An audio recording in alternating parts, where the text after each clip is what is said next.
ये आज हम आपको दिखाने जा रहे हैं।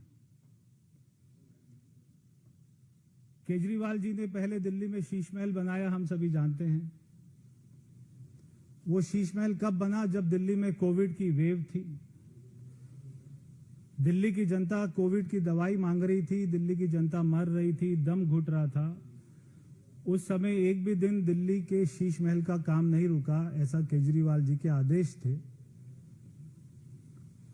और उसी के साथ में मैंने आपको दिखाया था कि उसका एक्सटेंशन भी बन रहा था, जिसमें 70 करोड़ रुपए का बजट पास किया गया था। जब हमारे दिल्ली के धुरंधर मतदाताओं ने दिल्ली के रहमान डकैत को हरा दिया, तो उसके बाद में वो पंजाब चले गए। पंजाब में जाने के बाद में भगवंत मान जी की मुश्किलें बढ़ गई, क्योंकि भगवंत मान जी के घर के चारों तरफ में जो 4 सरकारी बड़े घर हैं, उसमें से एक पर केजरीवाल जी ने कब्जा कर लिया, दूसरे पर दिल्ली के पूर्व स्वास्थ्य मंत्री सत्येंद्र जैन ने कब्जा कर लिया, तीसरे पर राज्यसभा के सांसद संजय सिंह जी ने वहां पर कब्जा कर लिया, और एक पर मनीष सिसोदिया ने कब्जा कर लिया। तो वहां पे पंजाब में भगवंत मान जी परेशान हैं कि आपने दिल्ली से अच्छा हरा कर भेजा और ये चारों तरफ मेरे को घेर कर बैठ गए। वहां पर उन्होंने दूसरा शीश महल बनाया। आज दिल्ली के अंदर में वो पिछले कई सालों से कोर्ट में जाते रहे, मुझे घर दो, मुझे घर दो, मुझे बंगला चाहिए, मुझे बंगला चाहिए। और जब उनको बंगला मिला, जहां पर वो कल हमें पता लगा कि उसमें शिफ्ट हुए 95 लोधी स्टेट, जब उसकी पिक्चर सामने आई तो हम हैरान हो गए।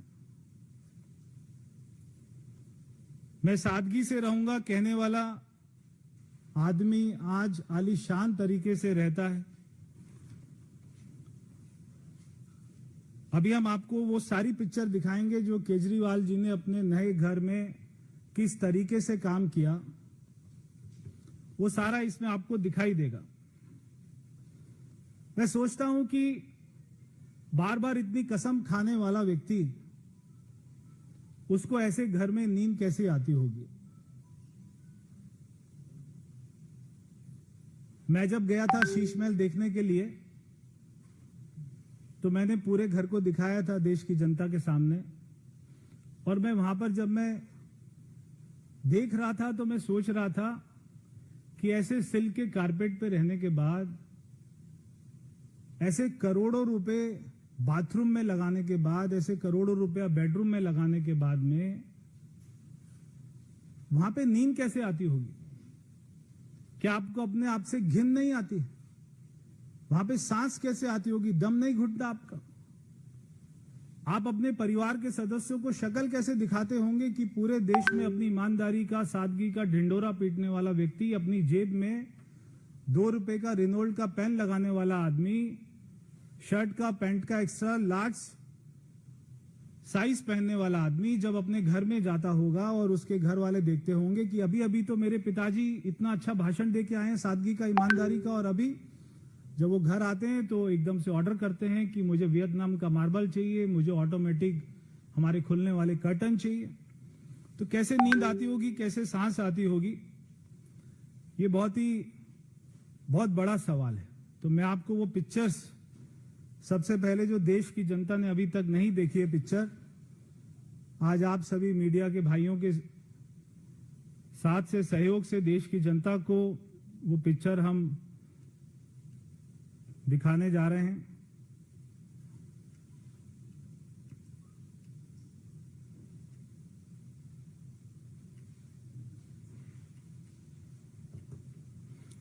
ये देखिए, ये इनका एंट्रेंस है।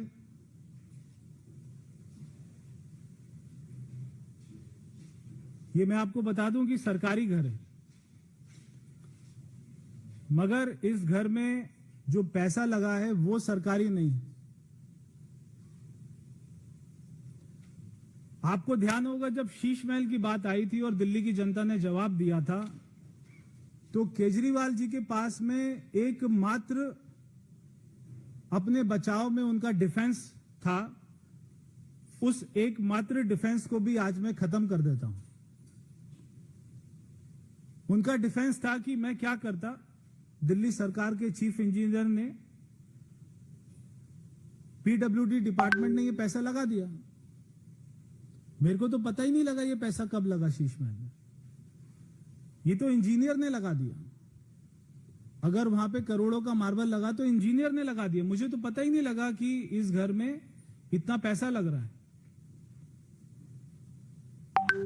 आज वो एकमात्र डिफेंस को भी खत्म कर देते हैं कि इस घर में लगा हुआ एक एक पैसा प्राइवेट, क्योंकि सीपीडब्ल्यूडी इतना पैसा नहीं लगाती। तो आज हमको समझ में आता है कि जो आदमी कहता था कि मैं बंगला नहीं लूंगा, कि मैं मकान नहीं लूंगा, तो आज समझ में आता है कि वो ये कहते थे कि मैं साधारण नहीं लूंगा,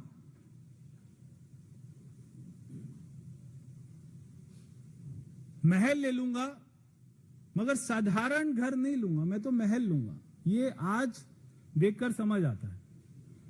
ये देखिए, ये इनका ड्राइंग रूम है, ये इनका लिविंग रूम है। नीचे कारपेट देखिए, ऊपर का छत देखिए, ये इनके सोफे हैं।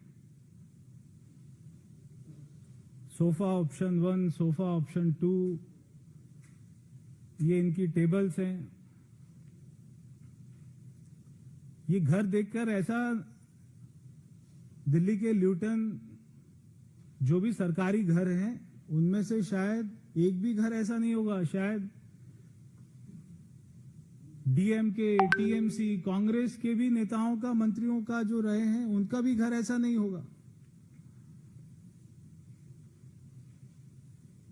लेदर का सोफा। ये देखिए, बेडरूम देखिए, पेरेंट्स बेडरूम।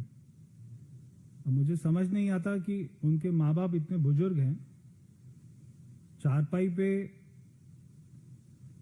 आराम से रहें।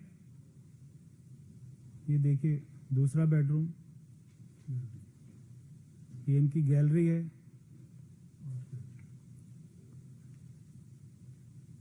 ये एक और इनका रूम है, ड्राइंग रूम है।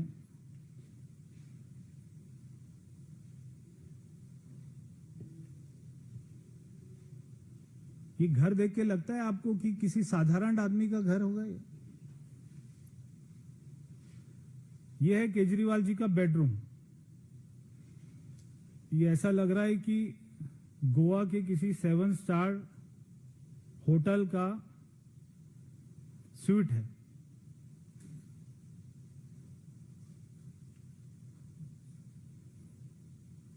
ये एक और बेडरूम है।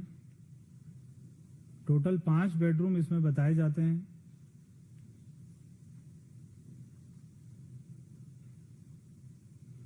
ये एक और कमरा है, एक और ड्राइंग रूम है।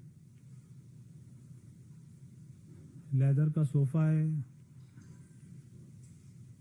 ये है केजरीवाल जी का 95 लोधी स्टेट, उनका नया शीश महल।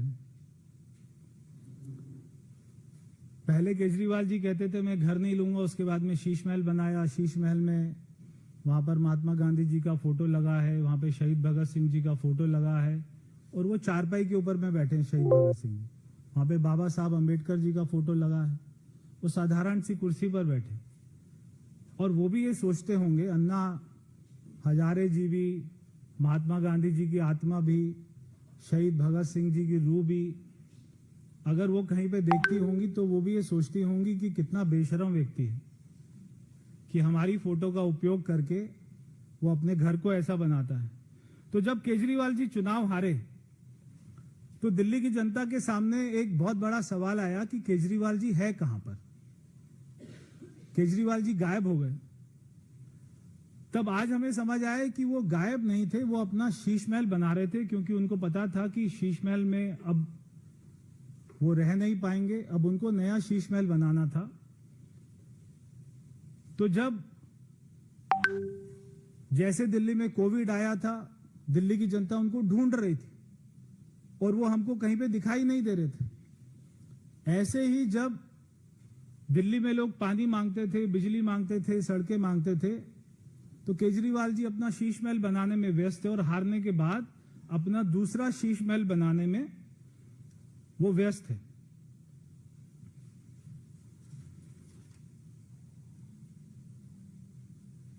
अपने आप को आम आदमी पार्टी कहने वाले आज वो राजा की तरह रहते हैं, इसमें कोई बुरी बात नहीं, वो रहें, मगर अपने आप को आम आदमी पार्टी तो ना कहें। आपको अपने घर में प्राइवेट पैसा लगाना है, लगाइए, इसमें कोई बुरी बात नहीं, मगर उसका ढोंग करना, ऐसे कपड़े पहनना, टूटी हुई चप्पल पहनना, रिनोल्ड का साधारण सा पेन लगाना और अपने आप को साधारण व्यक्ति दिखाना, ऐसा ढोंग करना खराब है। आप जैसे अंदर हैं वैसे ही बाहर दिखाइए अपने आप को।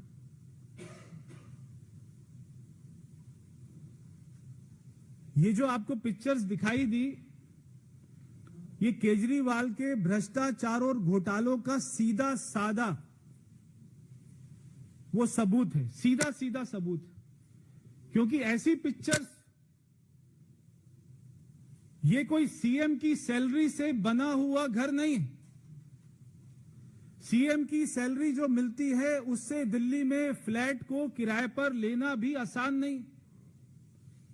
इतनी कम सैलरी होती है मुख्यमंत्री की दिल्ली में, मगर उस सैलरी के बाद में वो ऐसा घर बनाते हैं। हम जानते हैं शीश महल में तो जो शराब घोटाले थे, शराब माफिया थे, भ्रष्टाचार थे, वहां तो उनका पैसा लगा था। मैं ये पूछना चाहता हूं आम आदमी पार्टी से कि नए शीश महल में किन कंपनियों को फायदा पहुंचाकर उनका पैसा आपने लगाया है?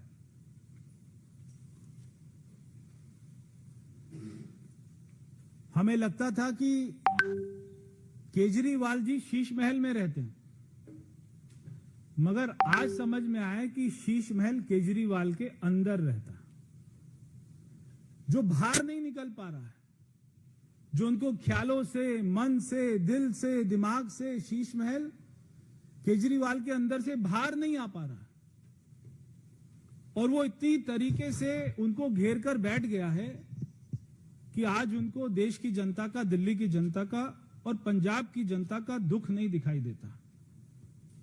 मैं आम आदमी पार्टी के कार्यकर्ताओं से पूछना चाहता हूं, आम आदमी पार्टी के कार्यकर्ता पूरा जिंदगी भी अपने आप को घिसते रहेंगे तो ऐसा मकान नहीं खड़ा कर सकते। तो आम आदमी पार्टी में, पूरी पार्टी के अंदर में क्या एक ही व्यक्ति ऐसा है जो ऐसा मकान बना सकता है? दूसरा कोई व्यक्ति आम आदमी पार्टी में ऐसा मकान नहीं बना सकता, क्योंकि वो अफोर्ड नहीं कर सकता, उसको ये सारे घोटालों का पैसा मिलता नहीं।